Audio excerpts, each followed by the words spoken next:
నమస్తే, నేను అడ్వకేట్ శ్రీనివాస్ చౌహాన్.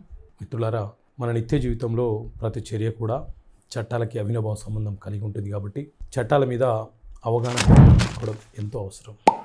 ఈ వీడియోలో మనము అనేక మంది తరపున ఒకే ఒక వ్యక్తి కేసు ఫైల్ చేయడానికి అవకాశం ఉంటుందా, ఆ వ్యక్తి తిరిగి ఉపసంహరించుకునే అవకాశం ఉంటుందా అనే అంశం గురించి తెలుసుకునే ప్రయత్నం చేద్దాం. సో మిత్రులారా, మన దేశంలో సివిల్ ప్రొసీజర్ కోడ్ సిపిసి అనే చట్టం ఉంది.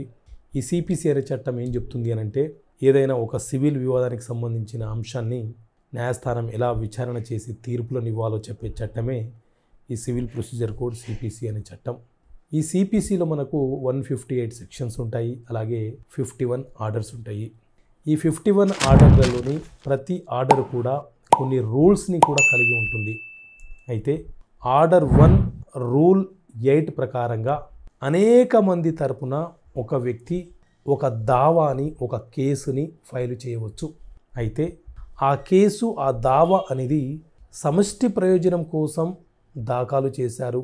కావున కేసు వేసిన వ్యక్తి రెస్పాండెంట్తో ఒప్పందం చేసుకొని రాజీ చేసుకోవడానికి, కేసు ఉపసంహరణ చేసుకోవడానికి అవకాశం లేదు. ఎందుకంటే కేసు ఫైలు చేయడానికి అతనికి అవకాశం ఉంటుంది, కానీ తిరిగి ఆ కేసును అతను ఒకవేళ ఎవరి మీద అయితే కేసు వేశాడో ఆ వ్యక్తితో కాంప్రమైజ్ అయిపోయి, కొల్యూడ్ అయిపోయి ఆ కేసును విత్డ్రా చేసుకునే అవకాశం ఉంటుంది. కాబట్టి ఆ అవకాశము అతనికి సివిల్ ప్రొసీజర్ కోడ్లోని ఆర్డర్ 1 రూల్ 8 ఇవ్వలేదు. కానీ కేసు ఫైల్ చేయడానికి మాత్రము, అనేక మంది తరపున కేసు ఫైల్ చేయడానికి మాత్రము అవకాశం ఇవ్వడం జరిగింది.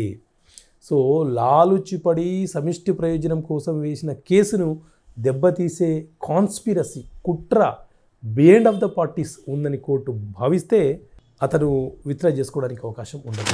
ఉదాహరణకు దేవాలయాల అభివృద్ధి కోసం, చర్చిల అభివృద్ధి కోసం, లేకపోతే సమిష్టిగా ఎవరైనా ప్రయోజనాలను ఆశించి కేసు ఫైల్ చేసిన సందర్భంలో బ్యాక్ విత్డ్రా చేసుకునే అవకాశం మాత్రం ఉండదు, ఫైల్ చేసుకునే అవకాశం మాత్రం ఉంటుందనేది ఈ సిపిసిలోని ఆర్డర్ 1 చెప్తున్నటువంటి అంశం. Okay friends, thank you. జై హింద్.